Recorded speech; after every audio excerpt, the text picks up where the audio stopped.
Very cool.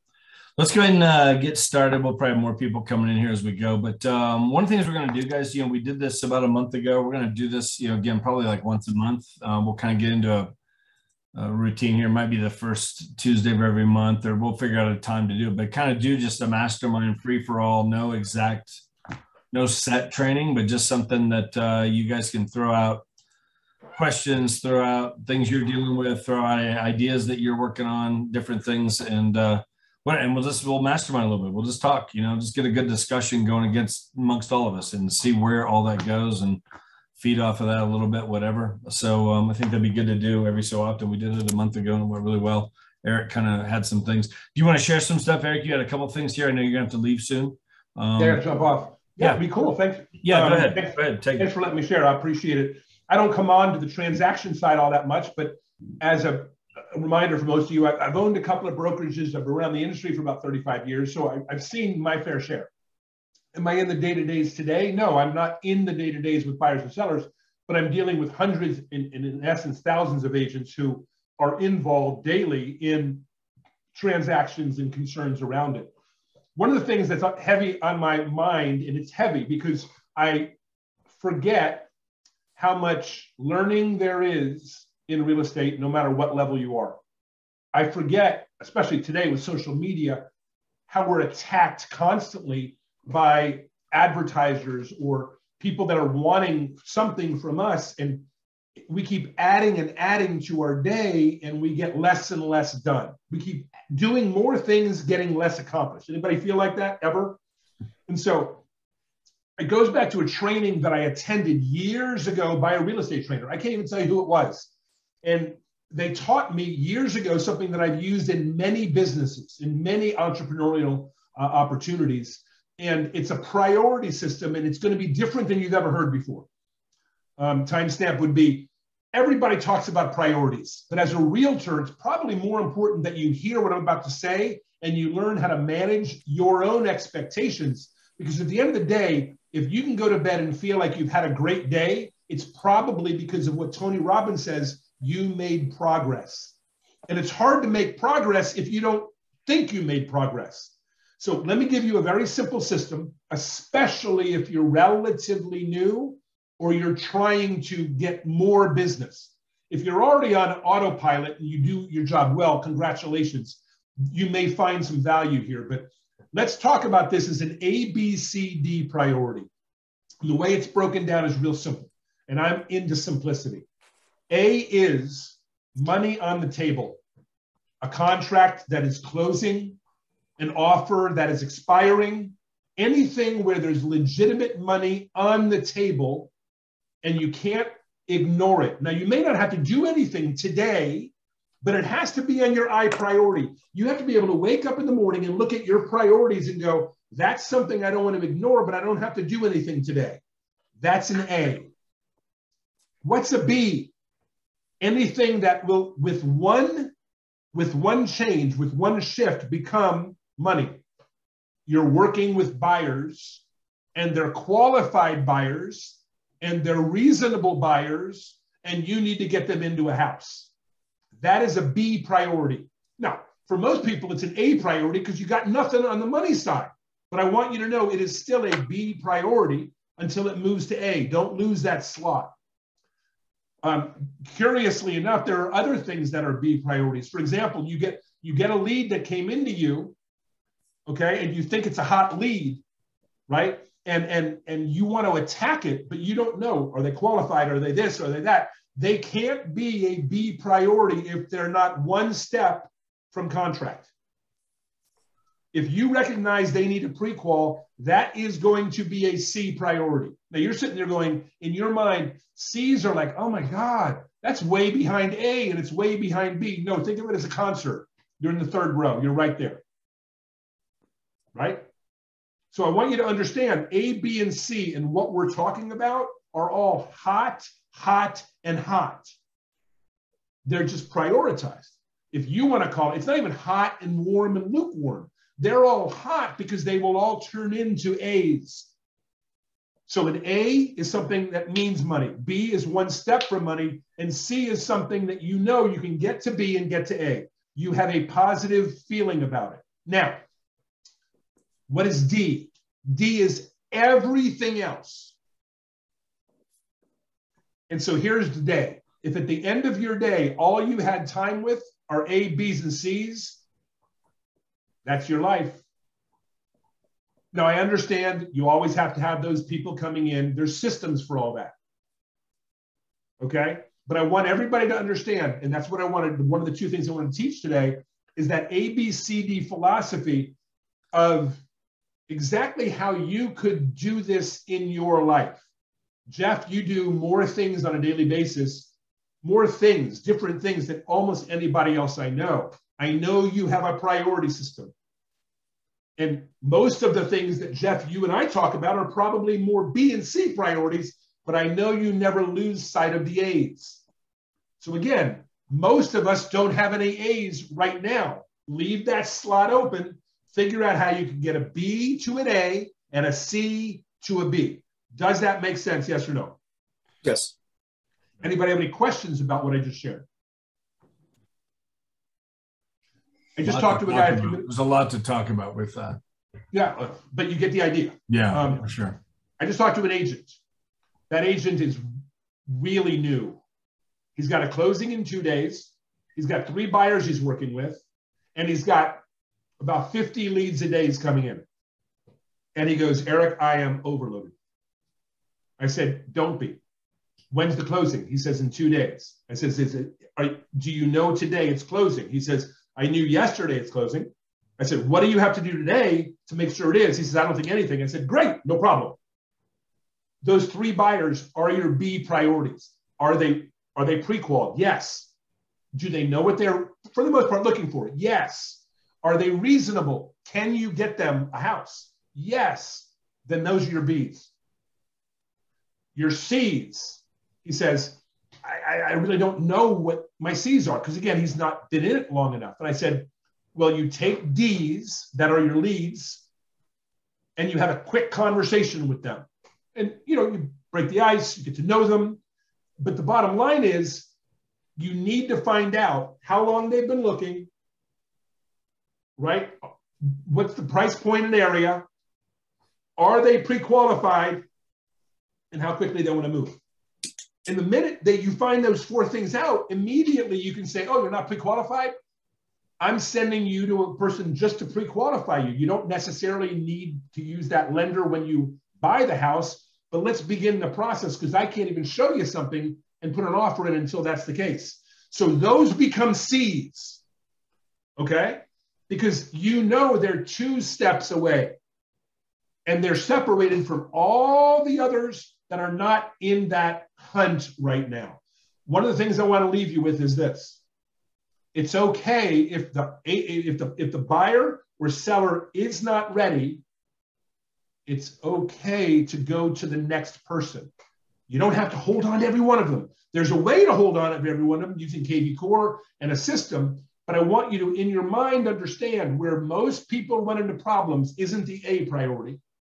It's how do I merge people into B? Because I've got some buyers already. How do I get more people in that space without ruining my time, my commitment of time, by figuring out with all these leads coming in, what do I do? Okay? So that is the first teaching point tonight. Jeff, you said there's lots to talk about. I am going to leave with one other piece and then free for all. He then said to me, I'm driving to go look at the house that's closing today, that's closing on Thursday. There's a couple things that needed to be done. I want to go see it. And I asked him a question. I said, Ken, how long is the drive? He said, 25 minutes. I said, I want you to look in your priority list and ask yourself this. What could I be doing for the 25 minutes that I'm driving to this property? And what could I be doing for the 25 minutes I'm driving back? Most people never think it through that way. That's the second training point today that I wanted to I was going to say bless you all with, but give to you guys is what are you doing with the time that you're not normally scheduling? And the answer is probably nothing in priority. I'll leave you there. Jeff? That's awesome. Lots to think about with that. I think one of the things that I've seen here, let me hold on. Manual. One of the things I've seen, I think just, 20 years of doing this, it's real easy to be busy in this business and not feel like you're getting anything done at the end of it all, not prioritizing at all. I think maybe doing all the B stuff, like off and on throughout the day, like not organized with it, working on things that just, it's not the money making stuff. It's stuff that needs to get done, but it doesn't need to be done like in prime time. And I think sometimes it's so easy to just fill our schedules with busy work, because we just don't want to do the stuff up here. If you guys go back, and you guys might remember this, if you were on Aaron Kinn's trainings back when we first got this going back in like October, November, the way to take, I got thinking about this, Eric, when you said, some of those leads that come in, taking somebody who says they're we're looking to buy probably in 6 months. But Aaron being able to, let's go out and just pick 2 homes and let's just go look at them. I know you're not going to buy these homes. I know that. I know you're not ready to buy right now. Let's go look at them. I'm going to go with you. So now I can start really getting a feel for what you're wanting in a house, and we can prioritize that. It's going to help me with my search, send you with the better properties. I don't want to waste your time, send you a bunch of stuff you have no interest in. But all of a sudden you take that person who's going to buy in 6 months and they become a B buyer. They become a B priority. Like ready to go now because they get excited when they're out there looking at the homes. All of a sudden now that 6 months becomes 2 months or 1 month because they get out there and they get active and like, oh, okay, wait a minute. Like, wow, like they like that house, whatever. It gets them excited about it. Eric, what are you going to say? Well, if you think about it, using the priority scale I just talked about, right, the person that's looking to buy in September or over the summer, that you have time because you're not fully invested with your other A or Bs. Remember that. You're taking a C priority because they're 2 steps from money. They're willing to buy, but they're not willing to buy now. They could be pre-qualified, but they're not going to buy. So the first step is let's get them to a house so they can get addicted to wanting to buy now. Step 1. Now let's go look seriously at houses to buy. That's 2. So you're moving them. You're taking them what should be from your D priority up to a C because you can move them. And then you're going to go visit houses with them and move them. It's like the other one. It was the reverse. I was talking with my buddy Ken earlier. He said, I've got a listing call that came in yesterday. And the guy said, I'm thinking about selling sometime over the summer. And what do I do with that? And I said, well, over the summer is a C priority. It's a listing, so it's a high priority. But you don't want to lose sight of a listing ever. So what I'm going to say is, just see if you can meet with them just to talk about the listing process. And while there's some key points you can bring up that could push them ahead sooner. So you can move them from a C to a B on the selling side, just like Jeff, you talked about on the buying side. Yeah. When I think about this too, yesterday, and you guys that are working with buyers. So my wife and I, we work together. She primarily works, a lot of the sales and stuff. I'm really focused primarily on agent attraction myself, but still doing some deals here and there. But my wife, she's so good at this. And sometimes like, it'll make me crazy. It'll be like, I'm like, honey, get off the computer, come out here, relax, whatever. But here's what she's so good at. Like she has a buyer that she's been working with really, who's been like kind of a B buyer. And again, like, wanting to find a house, but it's not like I don't have to find a house today. There's no urgency there at all. But there's very few homes on the market here in Colorado Springs. I think total in our county, like as of yesterday, we have like 189 homes on the market total. It's stupid. It's just, we normally have 3,000. I mean, back, years ago. So it's just, anything comes on the market now, I don't care what price it is, it's just going pretty quick. And so anyway, she's been out with this buyer multiple times. And because she's out there and they built a friendship and she's really working with her, like this is what my wife Lane is so good at. She'll come home here and she was on the computer for 2 hours, like going outside of this lady's search. Because I think I tend to just set up a search and let me know when you find a house. You want to go see it, we'll go see it, Like I just don't want to deal with it. Lane comes home and she's working it and she works it and she works it. And she's going outside of that search just based on all the conversations she's had with this lady. And sure enough, yesterday, my wife found a house that did not come up in this lady's search. But from everything my wife could see, it was like, this matches really everything that this lady wants. You know, she sent her the house, you know, whatever. Hey, you know, what's your schedule this afternoon? This just came on the market. Let's go look at this. They go look. The lady falls in love with it. They're under contract as of last night. You know, so now it's an A. You know, and so but again, going like just doing that above and beyond extra work, which I just don't want to do with that. But that's what it turned into. You know, I mean, she's so good at that. I can't tell you how many times she's found homes for people that did not come up within their parameters, but just putting in that extra time to just sit here and play around with it, you know? Because you know how those searches are. I mean, if it's, you know, if you got the max price at 500,000, if there's one that comes on at $500,001, it's not showing up in their search. And so sometimes just to go a little bit around that search, different things, next thing you know, here comes, you know, that house. And that's what she found yesterday. So anyway, it got me thinking about that as you were talking too. You know, there's so many ways to work those priorities and moving people from those categories up the line from a C to a B to an A. If you work it right, you know, and that's payday. You know, it's closing in 2 weeks. It's like a $700,000 house, you know, cash she's paying. So it's a nice deal, you know? So anyway, what kind of thoughts do you guys have here? Because here's what's going to make this work, guys. Whenever we do this, is this the more people that interact, you know, hey, here's something that I got out of there. Here's something I see or whatever. Let's have some input, some feedback. What do you think? I'll just, you know, Brian, let me just call on you. What go ahead and unmute yourself. Like, what thoughts do you have just with what Eric talked about with, you know, some different things there?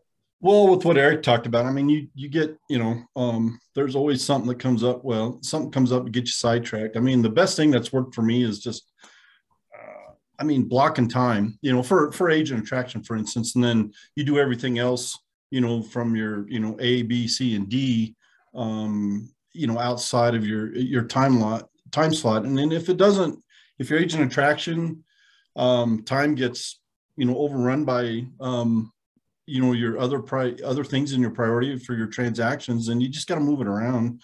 And sometimes it doesn't always happen for me. I don't get to it. I don't get it done. It seems like one thing piles up on top of another, and you're chasing your tail sometimes. And sometimes I feel like I did a lot today, but I didn't get anything done. Yeah. You know, and that's well, one of the things that we were talking to Shaune last week about a little bit was just like again, like it's real again in this business, it's so easy to do. Like I got really good at this early on. Like I really had to block my schedule out. Yeah. And I just held myself to it. I mean, I'm telling you, like, back in the day when I was like, I had a team, I'm getting all these leads coming in, and I'm calling a lot of the leads. I had an inside sales guy, but also I'm calling the leads. I just like I blocked out my afternoons, usually from like 3 to 5. I had it blocked at least 3 days a week, and definitely Saturday mornings. My Saturday mornings were blocked from like 9:30 to about noon. Like nothing got in the way of that. You know, the only time I would, and this is back, you know, we were calling more leads, that kind of stuff. I mean, now it's all different stuff, texting, different things. But Saturday mornings for me, that was the biggest day of my week in terms of getting a hold of people. People are home, you know, especially this time of year. You know, it's wintertime, whatever, it's colder. They're not out doing, you know, family things so much, whatever. So I just blocked it out. I would get a buyer calling me, hey, we're free on Saturday. We want to go look at homes. Great. You know, I can meet you anytime after 12:30. I'm open. My morning right now is booked. You know, how about 12:30? We meet, you know, whatever. Great. They didn't need to know that my booking was with me and my phone. Right. Because here's what most people do is like, okay, great. Next thing you know, you're out showing homes. Well, that was the time for me to, if I could make, you know, 30, 40 calls to leads during that 2.5 hours, I'd set up another half dozen, 8, 9 appointments for the week. More buyers, more sellers. And that's payday right there. That's, you know, that's where I make my money, is on the phone. We hate the phone. I hate the phone. I hate making calls. To this day, I hate making calls, you know, but I just know that's what I got to be doing. And I block it out of my schedule. My point being, run your business. Most people tend to let the business run them. So I get a call coming in and I just fly out by the seat of my pants and go show homes, you know, and next thing you know, and it's really easy to do that in this business. You know, you got to have those times blocked out to call the leads that are coming in. You know, I had that early on, where all of a sudden you have that 1 month, you got 3 or 4 or 5 closings, and then, wow, it's a big month.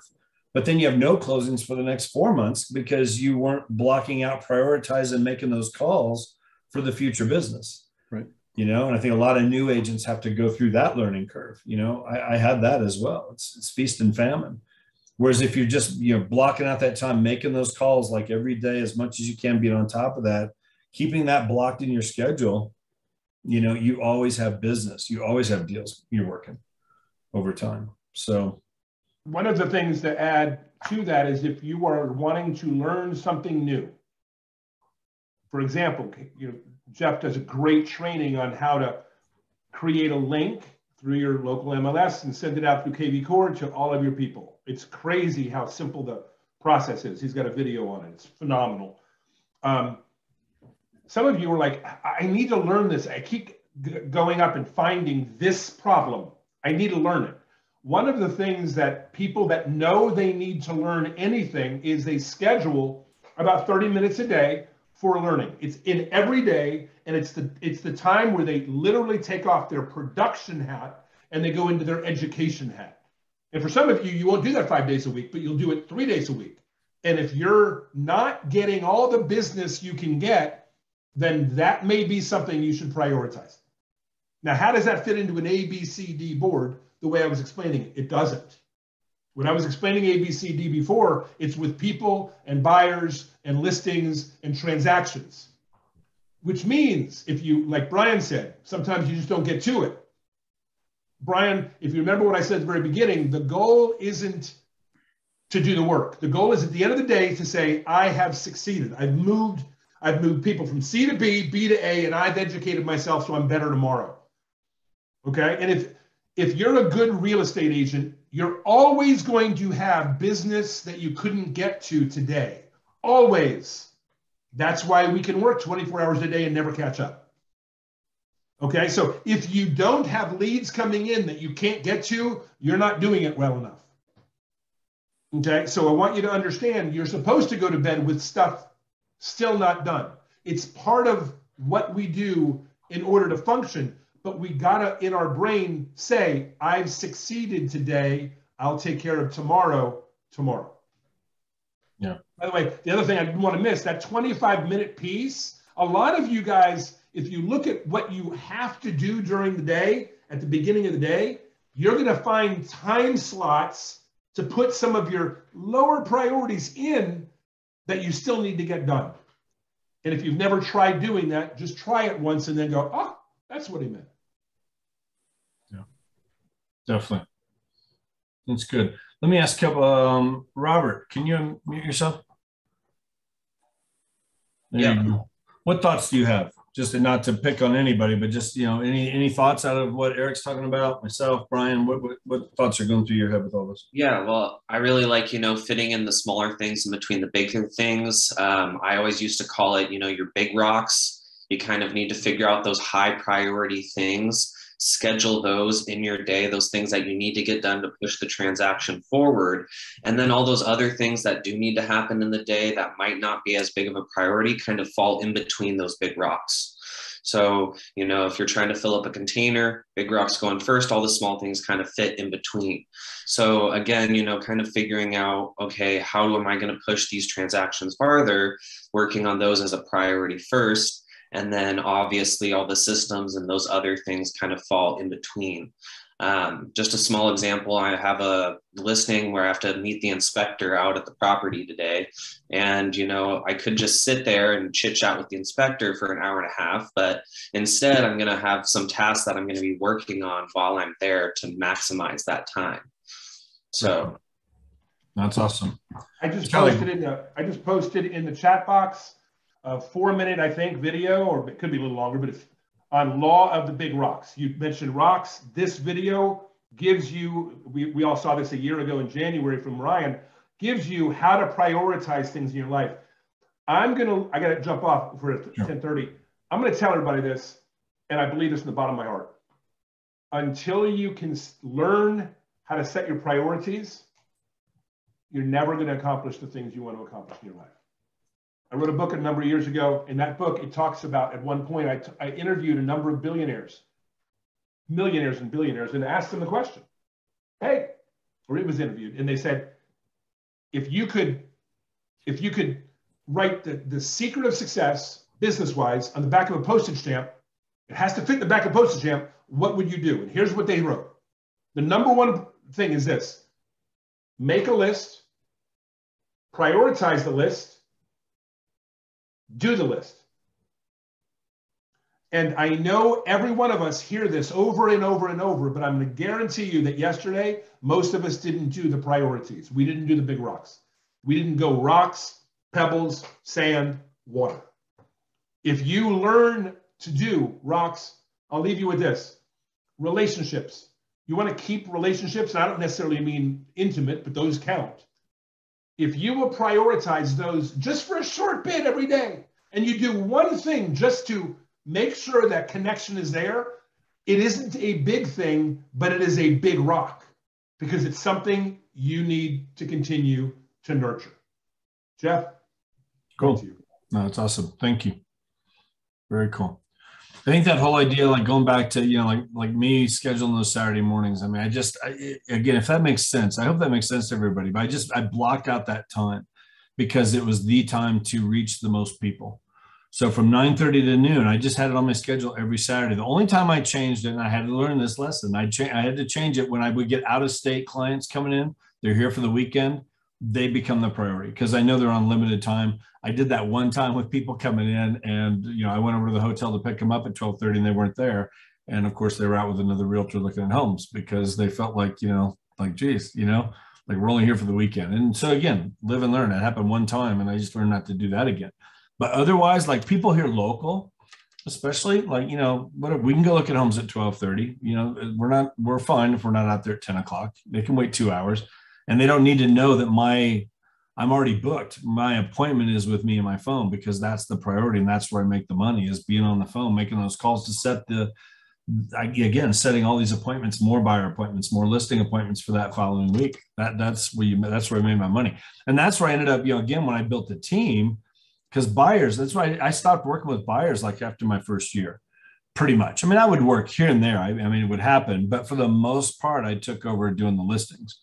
And I brought on buyer agents to work with me because, again, I could make so much more money. Like to me, it's like, the 3 hours a day for, 5 and 6 days before they find a house. And then the inspection, like the time consuming part of working with a buyer for me was so much time away from my phone. And that's where I made my money, setting more appointments for more buyers to meet with. So I'd send my buyer agents out to meet with the buyers, whatever. I primarily focused on the listings because, I'm in and out of there within a couple hours and, have somebody taking the pictures, I get it on the MLS. And now I'm just negotiating the price down and that kind of stuff. It pays the same, whatever. I can make way more money doing the listings and focus on the listings than working with the buyers myself. Now, again, there's buyer agents. And if that's that's great. If that's your focus. But that's how I was able to do it. But that priority, running the business instead of letting the business run you, which is what most realtors do. And that gets frustrating after a while. Oh, it's so frustrating after a while. You just feel like you're flying all over the place, whatever. Stop them cooking dinner because you got to go. They just called you half an hour ago and they want to go see a home at 6. It's like, like we just run all over the place and it becomes so unprofessional, Shaune, do you have any thoughts on that? Because I know you've been around for a long time. What we're saying here, does that make sense? I know you've had to learn how to do that. You were a broker owner for a while. What thoughts do you have flowing through your head there? Yeah, I've always got thoughts, things like this. I'll share a little bit of, I think we're talking about making more money with less effort. Is that kind of one of the things? Also, kind of prioritizing things. I know you missed the first part. We were just talking about here's this big list of things we all have to do every day. And how do you prioritize that in terms of I think, the money-making activities down to the stuff, kind of working our way down through that to where. I might shake it up a little bit, right? Yeah, go ahead. I have kind of a mindset on the way I think about things. Some of the things that I do are not duplicatable, just like we all have skills and things we're good at. I don't teach those things, right? The things I teach are things about becoming more efficient. I heard you talking about you can reach a point where you're selling enough real estate, you don't need to work with the buyers. That's what all people work towards, right? Eventually, we want to be the listing agent, and then we have kind of a little bit more control of the operation. We're doing things that we're solving challenges and problems. We're being a part of the solution on getting more and more closings done. And it's less driving around and doing things that don't pay much, right? It's about making more money per hour, the things that we do, right? Right. I kind of have an overview of the way people think about going forward and and just their career in real estate, right? We want to start with capping, and then we move to Icon. And then after Icon, we start building a brand and a team. Exactly what you're talking about. I always like to start with things they can control, right? Things that are easy, efficient. I always want to make sure I have a good team in place. And the team doesn't necessarily have to be agents I work with. It could be your transaction coordinator. It could be your lender, your inspector, title company you work with, and then teammates that you work with, as well as who can you call when you have problems. If you can cover all those things, everything that comes up, you can resolve and move forward to be efficient. It's real important to me who I partner with. And I tell people, and I speak it into them, that if you work with somebody on my team, they are going to get it done. They have a lot riding on it, one, because I do generally provide a lot of work for them. But the other thing is, I know what they can do and what we can do to move it forward. If you don't have the right people on your team, you're going to do a lot of extra work, and you don't make as much money. I always tease Eric, because I mentioned this to him years ago. I thought about, as a real estate agent, how do I make money? I don't make money doing a lot of non-valuable things that other people could do, so I can focus on the things that do make money. It's showing houses, it's going to listing presentations, and doing all the negotiation. That's what we're paid the most money per hour to do. Outside of that, you can generally find things you can source out in some sense. I always think that's a real efficient way. For me, I'll go back to answer your question. These are just some thoughts that I had, and I'm going to probably share some of these same thoughts at my meeting after this one. Is prioritizing your business. I think it's incredibly effective. If you want to be successful, you measure what you treasure, right? Or treasure what you measure. And if I wanted to move more houses, I would have to make more phone calls. If I wanted to attract more people, you have to time block and schedule those times to be most effective. And I like it. You can turn your phone off and turn your emails off for specific periods of time. If you really want to hit that goal and be successful at it, you put it on the wall. I'm calling 10 people a week, 20 people a week in attraction. I'm making 20, 30 cold calls on transaction. And then you just time block those things, then you can be really, really efficient at it. So that's probably my feedback on time blocking and things like that. I'm not a good example of it.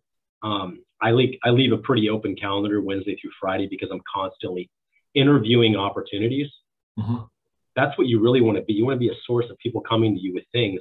And then I can sort it out pretty fast now. When people give me their pitch, I know that it's either going to be something that's good, I'm going to be a good fit for them, or I'm not. And the ones that are good fit, I give them progression, and we look at moving things forward. But I usually can sniff it out pretty quick on what's going to be a good fit. That's like where you want to be, right? And the goal for all of us, no matter what, is to be where Jeff is talking about, being the listing agent and the one that controls the volume and the flow. The goal for all of us, and this is where I teach people to move towards, right? So you start with capping, Icon, building a team, being a lead lane maker, and then eventually you should be a 100% referral-based business. That means you can decide who you work with, you can decide when you work. And you're in a business where everybody tells you what to do and how to do things because you're at their mercy. The goal is to be on a 100% referral base. You get to decide who you work with and when you work. It's the most freeing thing. It's what all network marketing people want to get to, right? I mean, in that sense, it's the same thing here in real estate. You can do it in real estate. I don't work weekends or evenings. And I don't know if that makes any sense to anyone on this call, but I haven't worked weekend and evenings in a long time. I do make some exceptions here and there, but for the most part, I have agents that show homes, and then I do what I'm good at, which is I close transactions, right? That's what you want to be good. You want to be good at closing transactions. You become good at that, everything else becomes a whole lot easier. So that's my thought. Oh, that's awesome. Really good stuff. Nicole, can you unmute yourself? Because you're a newer agent, right? Yes, that's correct. How long have you been licensed? A year and 5 months now. Okay. What thoughts do you have as you're listening to all this stuff? Because again, it can be so overwhelming, especially as a newer agent. What for any of us? But it's like, oh my gosh, later it's like, there's an elephant in front of me. One bite at a time. That's how you got to do it. But what thoughts do you have? That's what I've been doing pretty much the whole time. To be pretty much one bite at a time. I like what Shaune said about his work ethic for the evenings and the weekends being off, because that's what I'm also trying to achieve as as I'm studying for my other license in Nevada right now. I want to achieve that as a dual agent. That might be a very tough shot, but I think it'll work. I just have to probably ask some more pointers from Shaune, because he's a very... Let me ask Shaune something real quick. Shaune, when did you get to that point? I mean, go back to how long you've been in the business, Shaune? That's what I was going to ask, actually. Shaune, how long you been in the business? So I'll try to give a little quick history. And I got to have one point, and this is way back when I got my license. This is back in 2005. I was in class, I was studying, and you teach you a bunch of things to pass tests, right? That's what we do. Right. But man, I heard the teacher say one thing, and it always stuck with me. And it was because I realized that you're in a business where people kind of like tell you what they need, and you kind of have to do whatever they say in a sense. She said, you do have control of your time, and you can tell them when the time is available. So if you want to be completely open and show them 24/7 at any drop of the hat, then that's the business that you create and set. If I said, we are looking at homes tomorrow, 3 to 5, here's the 3 that we're going to go look at, we're going to make offers.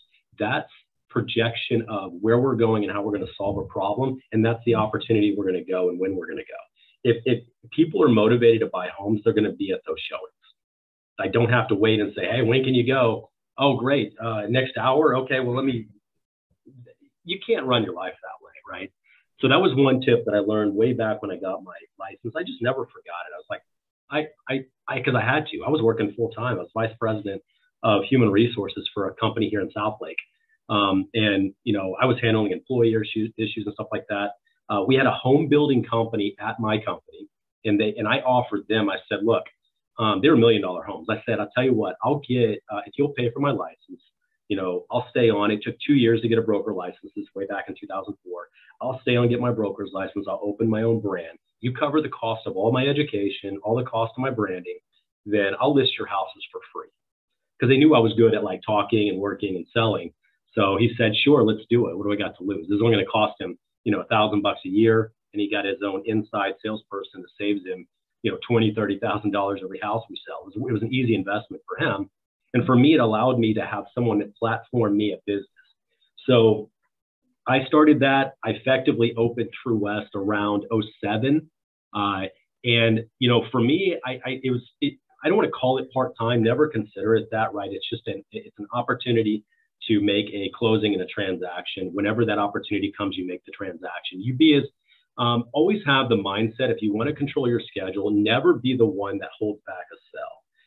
If you can hold that and be confident about that, then you can set and determine your own time, right? If I said, if I knew we had a deadline, we couldn't make the showing, whatever, I'm going to email or call that listing agent and say, hey, I'm making an offer. It's going to be this.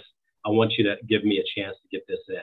And then I will get that opportunity for my buyer to get in at some point. But you don't be the reason you can't close a transaction. And you'll find yourself being a whole lot more successful than being that nervousness, like, well, I can't show them at night. I can't make the offer. You get all worked up about stuff like that. Just know that you can always prevent yourself from being the obstacle.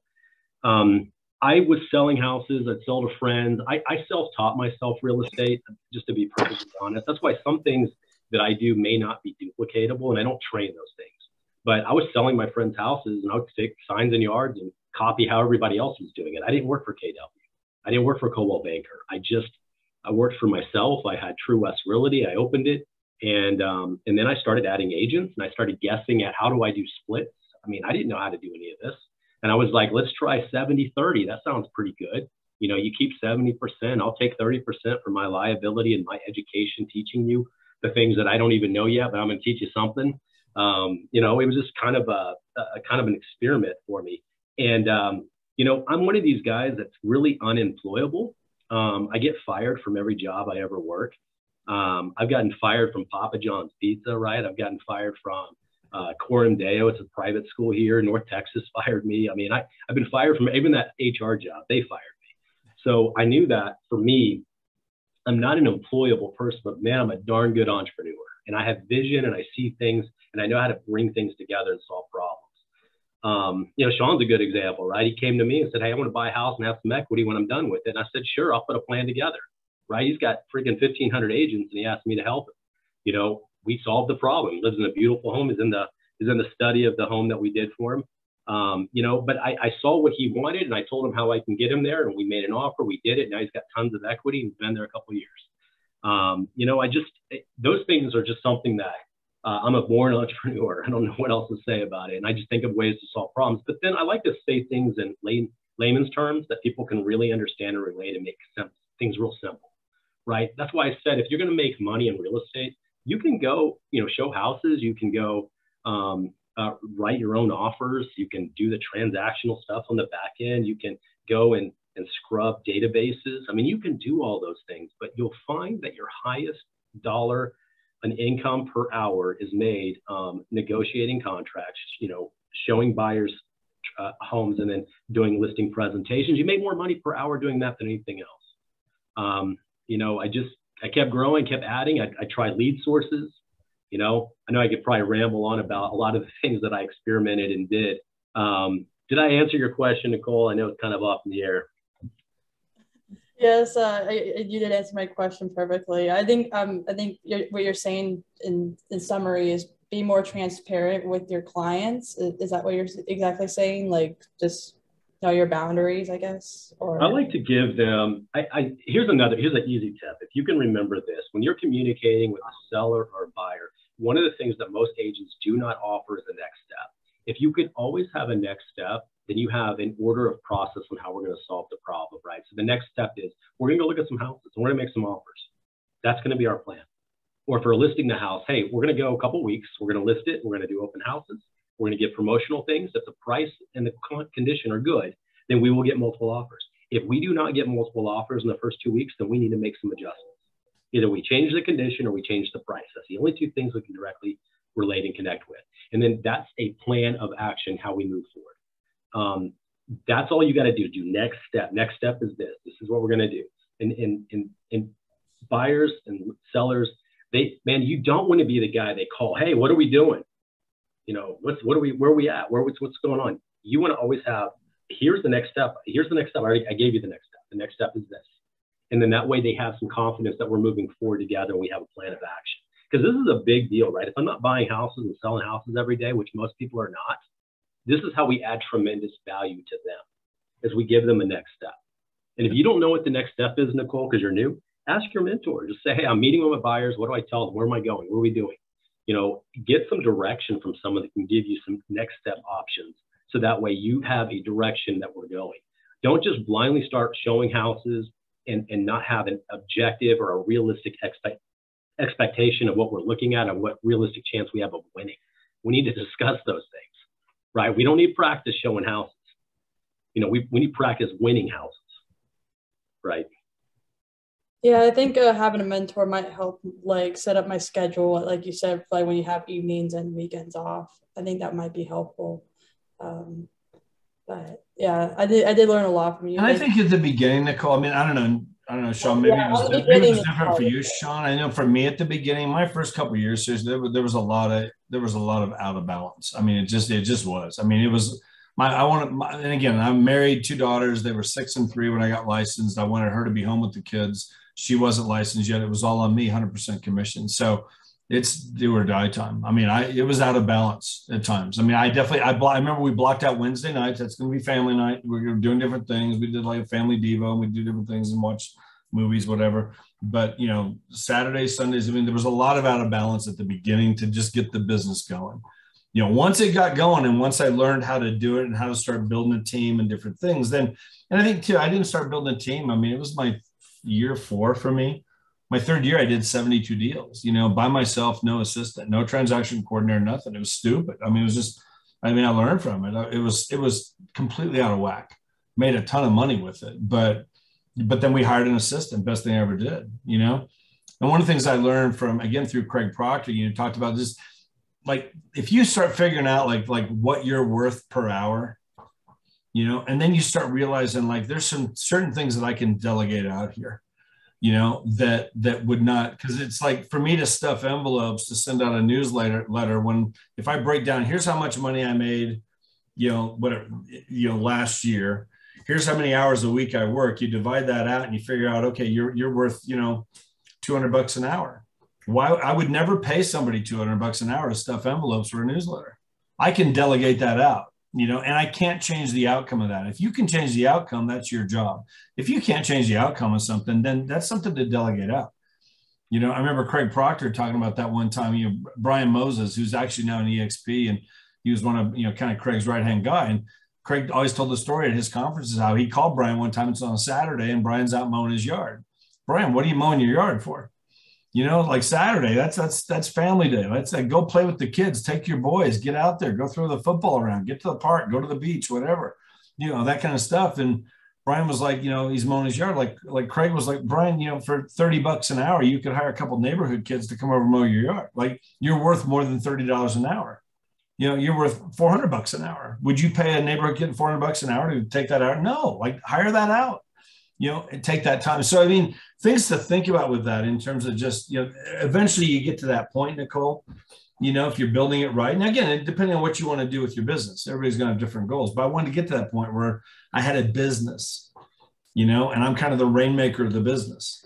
That was what I wanted to do. And so that's what I eventually got to that point of doing, and building a team and everything else. And, was able to then start getting more balance. But the first couple of years, that was way out of balance. It just was, and that might not be the case for everybody, but it was all falling on me.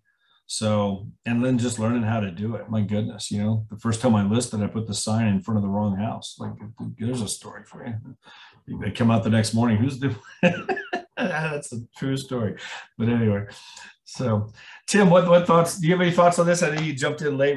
Obviously, kind of fill in what we're doing here, talking about priorities and schedules and everything. You've been around a long time. Any thoughts you have that just come out? Yeah, I'm going to simplify it, and hopefully this wasn't said. And I apologize for being late. I was you're good. Agent attraction Zoom that went long. Sure. 9 words. Write them down. If you don't have an assistant, comma, you are one. Yep. That's good right there. Do 3 things. Hire an assistant. Give him or her all of the non-selling tasks that you're currently doing. That's the second one. Hire an assistant. Give them all the non-selling tasks. And the third thing is, with all the time you freed up, do additional selling tasks yourself. You will double your business in 12 months. I guarantee it. Yep. Absolutely. I was going to second something, Tim, for new people. It's exactly, I mean, I preach that all the time.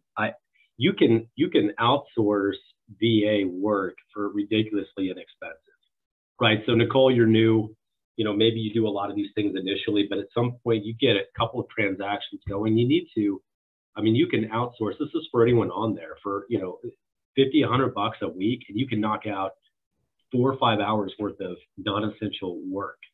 Incredibly inexpensive. I've had a VA off and on for years, and I've got one. She only works, I don't know what I've got her, 20 hours a week, and I'm closing 2 to 3 houses a week.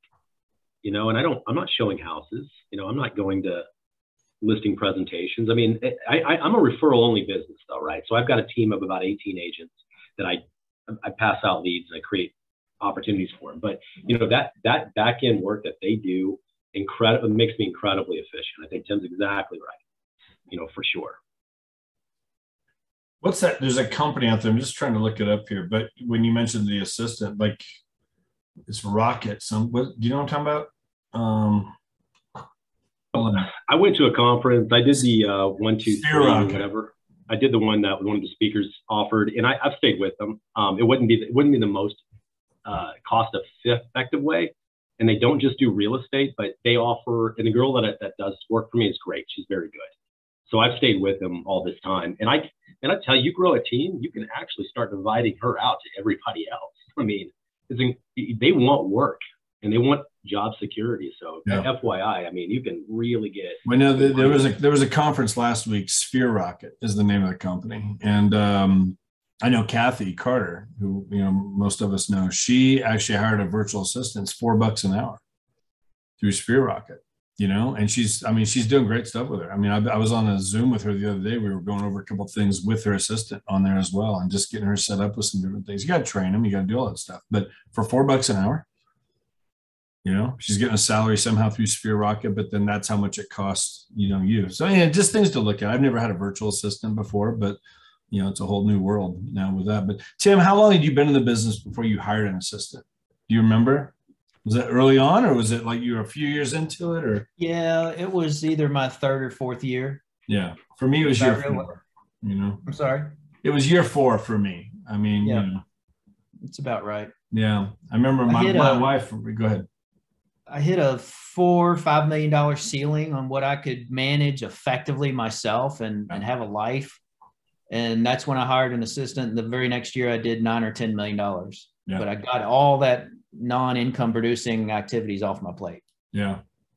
That's why it's funny. It was scary. It was scary as hell. Oh, I hear you. No, I remember my wife ran the ad without me knowing it, you know, whatever. And I remember I panicked. I'm like, oh my God, you did what? No, like, and just trying to think that through, but it was the best thing we ever did. I mean, my assistant, you know, I don't have her anymore, but she was with me for, I don't know, 9-10 years. I mean, and exactly that stuff. I mean, that's why I set up my, a lot of people ask me my Gmail account.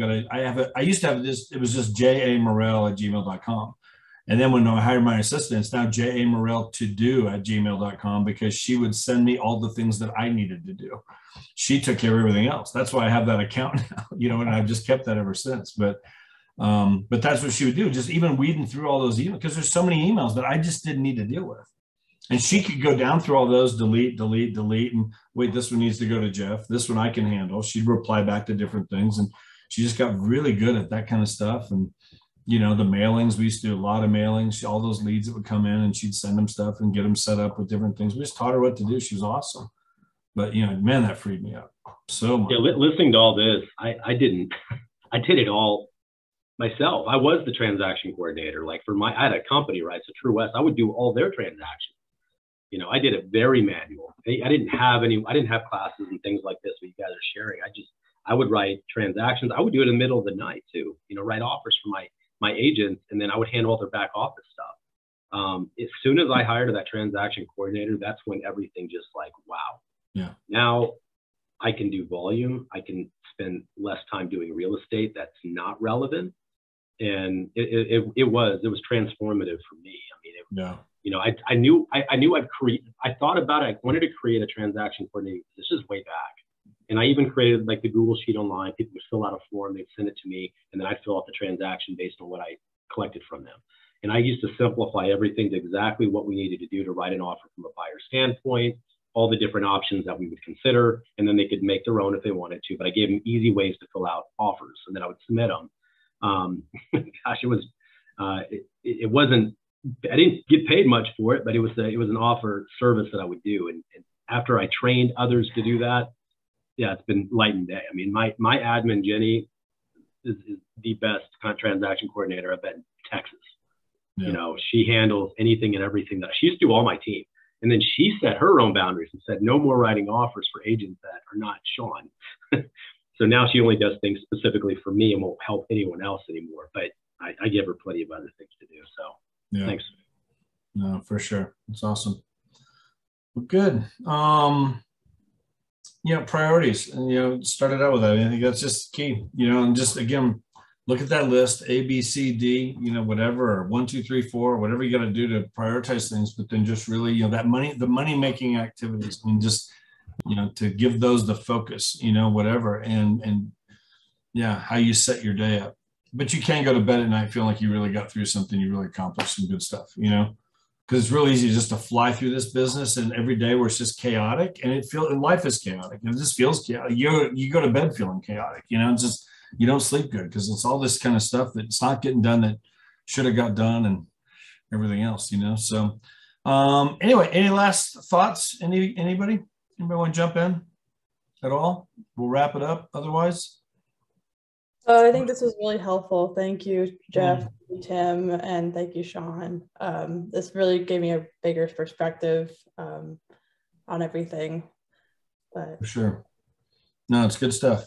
And Robert, I appreciate what you shared, you know, and reminded me of that. I've seen that video that Eric shared, you know, the rocks. It's so key, you know, that idea. Brian, thanks for sharing. We'll be back next week, guys, next Tuesday. Okay, so we got more people lined up. Elizabeth Riley's going to be training. She's the one that actually showed Gene Frederick EXP. So she's going to be on here doing some training. We got some other people lined up. So anyway, we'll keep moving forward. But guys, be watching, your email, your text.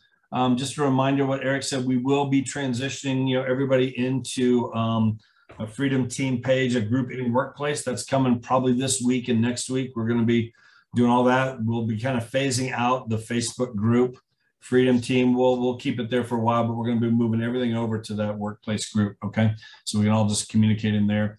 Agent interaction training Thursday morning. It's the different Zoom link. It's the one we've always used for that. But that's going on Thursday if you are interested in that. And we'll be back here next Tuesday at the same time. So guys, thank you very much. Call us, reach out to us anytime. We're here to help everybody. Okay. Let us know what we can do. Cool. Guys, have a great week. Have a good day. Great job, guys. Thanks. Thank you. Have a great day.